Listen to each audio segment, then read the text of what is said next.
mean, the old school Italian guys, the Harlem guys, the money they made, like Tony Ducks and them. Yeah. I think they're from 114th Street, if I'm not mistaken, or 104th, 114th. Everybody that came out of that Harlem crew was known for junk. The richest guys that were ever in the business, as far as Italians are concerned, came from Harlem. And they earned their money from that, from junk, most of them. I don't know if directly, I can't speak for Tony Ducks or anything. Yeah. But that Harlem crew was known, okay? Known to have the connections. And move big weight and make all the money.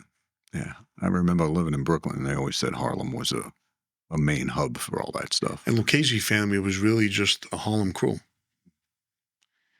On 114th Street, I think it was 114th Street. Just a Harlem crew, small, very powerful, very rich. Like one of the richest families, because of that, you know? The money was flowing. So one of the biggest drug dealers that came out of Harlem that I can't speak for because I dealt with his son was Jakey Bove.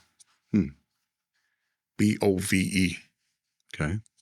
Jakey Bove was one of the biggest, if not, he had to be in the top 5 ever. As far as the Italians getting involved with the Babagna business. Right. Babagna, you know what Babagna means, right? Yeah.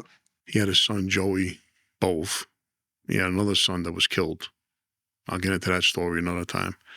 But I got pictures I dug up of the Boves. The Boves. Yeah. He was very close to my grandfather, Fatty. Okay. Fatty was big in the junk business. He was close with guys on Prince Street. Not all of them, but the Becky brothers and, and Joe Bove, I'll tell you a story of Jakey Bove. Here's how bit of a gambler he was. So Atlantic City opens up. Steve Wynn had a hotel out there. It was the Nugget, right? Yep, Nugget. Yep. Big deal it was. He used to do the commercials with Sinatra, remember? So it was like the big deal, like the Nugget. Yeah. Jakey loved to play craps. He lost. Okay, so we had a house in Point Pleasant, summer home. Yeah. Right? Point Pleasant, New Jersey. Point Pleasant, Laguna Village. Nice little house with a dock, a little speedboat, summer getaway. Beautiful, right? So a lot of the guys were going up to Atlantic City to go gamble. So Rafi picks me up from Point Pleasant. He says, hey, let's go to Atlantic City, I said, come on, let's go, right? We can go there. Who's in the middle of the crap table? Jakey Bove. Wow. He's got everybody around him like this. You can't run with an entourage because he's a big money guy. And he's got old chips all over the place, all this stuff. So Steve Wynn really catered to him. Rafi walked over to Steve Wynn and says, hey, how's my friend doing?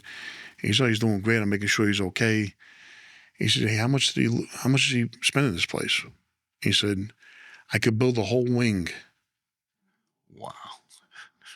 I offered him to live in they offered for him to live in the hotel. I think he must have gambled like $7 million over there. Oh my goodness! I'm going back in. That's $50 million today, maybe more. I'm going back. I want to say mid-80s. What would that be today? $7 million. 50 million, 60 million, probably, if you did that on that calculator. Jakey Bove, they said, he had a connection with straight from Italy or France, French connection. I think he was involved with the French connection. And he goes back that far. There's times where he was really up, go broke, come back again, up and down. And he had major connections on both sides. So he had the money to blow, too. Oh, he was a gambler like you wouldn't believe, Anyway, Jakey Bove he passed away. And the son, Joey Bove, I wound up doing a couple of deals with. I'll get into that because they're suspect.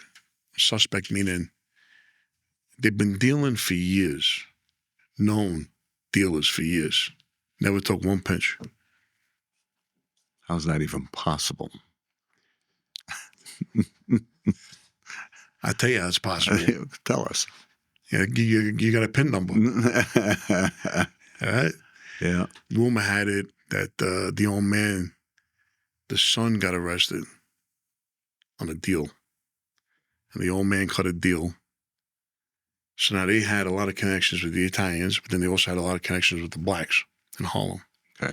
The old man cut a deal to give information on the blacks only, none of the Italians. So there was no way to trace how many guys actually got pinched from him. Wow. Understand? Yeah, I understand. That's. But I guess if you got to protect, you do anything. Protecting his son, technically, at that point. Listen, I'm not knocking him or whatever. I'm just stating the facts. Yeah, you know? those are facts for sure. I got pictures of with Joey Bove and interesting family you don't hear about. And I mean, that's the thing. Like, in other words, when we talk and stuff, a lot of things are going to come out that nobody's ever heard of. Nobody's heard, yeah. Yeah. Yeah. And the thing is, I'm not going to talk, well, you know, you hear people talking about, a lot of times I'll look at YouTube and stuff sometimes, right?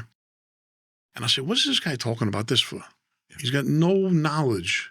Yeah, you didn't live in that moment. No firsthand knowledge. Yeah. No, you didn't know anybody from there. But all of a sudden, he's an expert on that piece. Here we go again, reporting. Yeah, yeah. I never seen nothing like Journalism at its finest, right? Journalism. Yeah. Fake news, you want to call them? Guy wakes up one day and goes, I'm a self-proclaimed journalist. Who does that? Because you read something somewhere, and now you're an expert at it.